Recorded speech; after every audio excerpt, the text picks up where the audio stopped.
Hi everyone, welcome back. Thank you so much for joining me today. So I'm using some ready mix paints. I'm actually using these pouring paints by Pebeo, and I'm going to use a smaller canvas.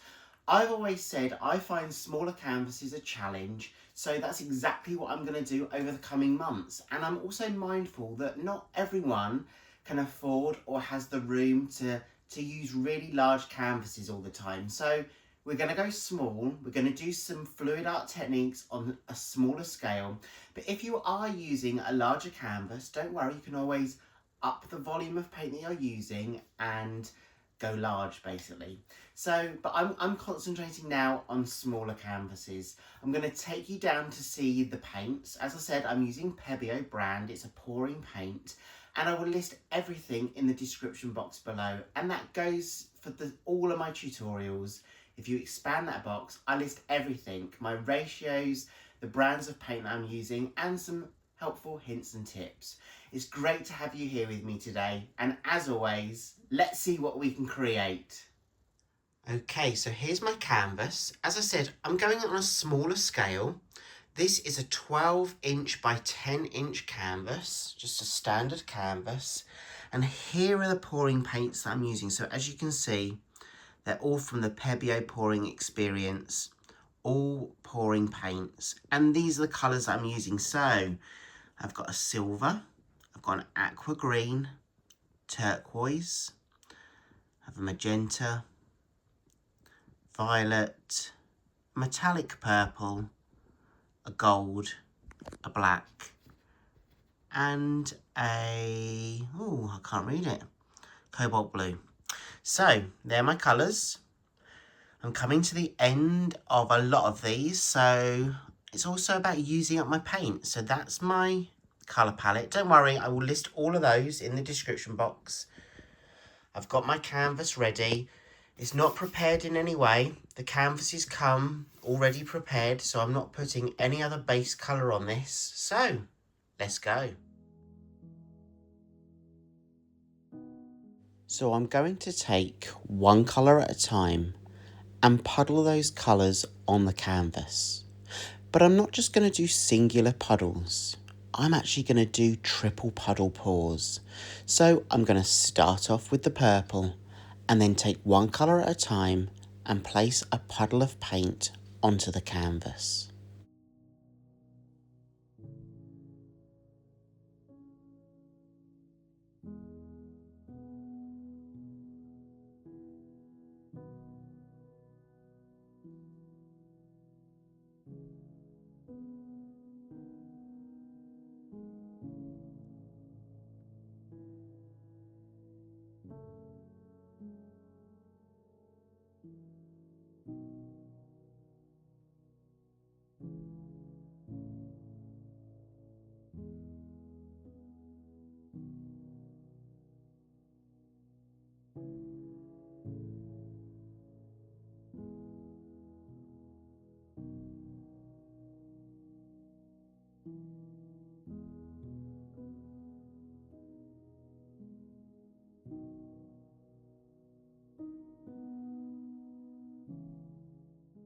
So it's now about building up the volume of paint I've got on my canvas to ensure that I can cover the full surface area.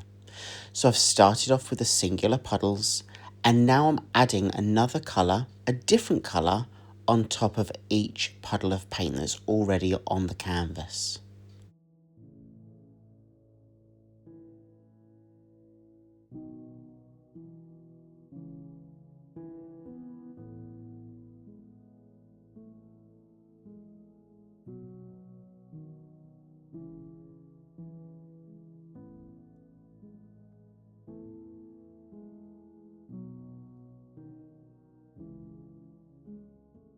So let's now go for that triple layer.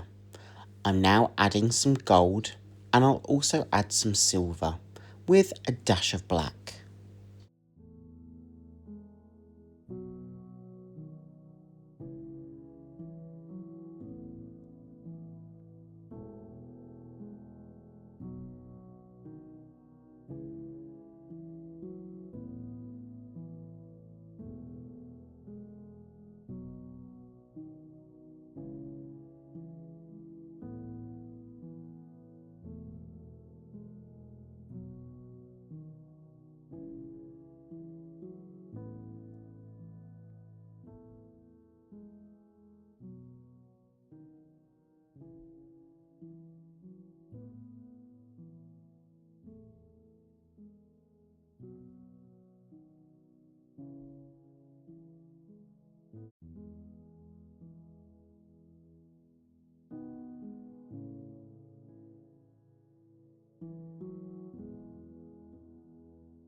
Okay, so I think that's enough paint. I can spot some air bubbles. So I'm just using my torch, and I'm using my torch in this instance just to pop those air bubbles before we continue with the process.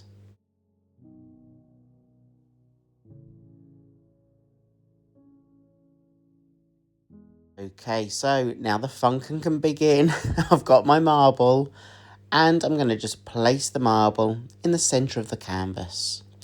And as I pick up my canvas, I'm not only getting a feel for the volume of paint that I've got on the canvas, but it's about moving that marble from puddle to puddle.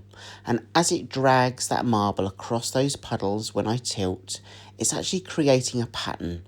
It's creating some really fine lines, and they will really open up when we tilt the paint further. As you can see, just a quick close-up of the pattern that the marble has created. And now it's about tilting that paint from side to side to fully cover that surface area and push that paint down the sides.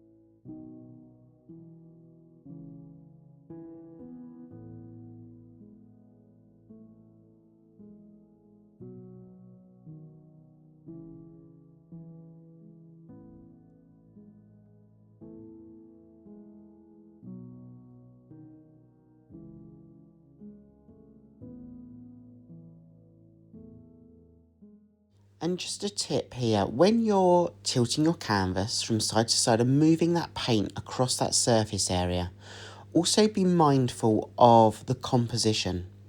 Think about that balance of line and block colour. What do you really want to be your focus, your centre point for this piece? What colours do you want to see more of?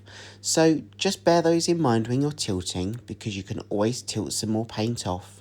And if your flow of paint slows down, you can always add some more paint just to act as a flow extender, which will then help that pattern move more smoothly and more quickly over the surface area of the canvas.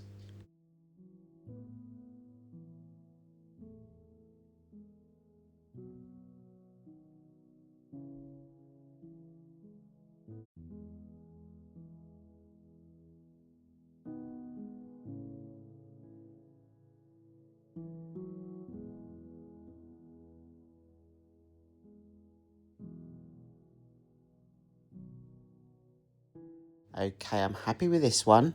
I'm going to take you in for a close look at the wet version. I will let this dry. This should only take a day, maybe 2 days to dry, but again, it depends on your drying conditions. Depending on where you live in the world, you might have more moisture because of the humidity. It might take a longer time to dry. I always say a couple of days dry to touch and a few weeks to fully cure, because don't forget that paint has moisture in it. So you want to ensure that all that moisture disappears before you seal it. And I always seal my pieces with a gloss spray varnish by Winsor & Newton. So as you can see, this is the dry piece. I love all those lines. I really love that pop of gold that you can see in some of those areas. It also almost reminds me of lava coming out of a volcano. But let me know what you think about this piece and if you're going to try this too. And remember, I'm going smaller on these canvases over the coming weeks and months, just to prove you can do any fluid art technique on a smaller scale, especially if you can't afford the canvases or have the space to create. Have a great week ahead, everyone. Thank you so much for joining me, and I really hope I get to see you again in the next video. See you soon. Bye.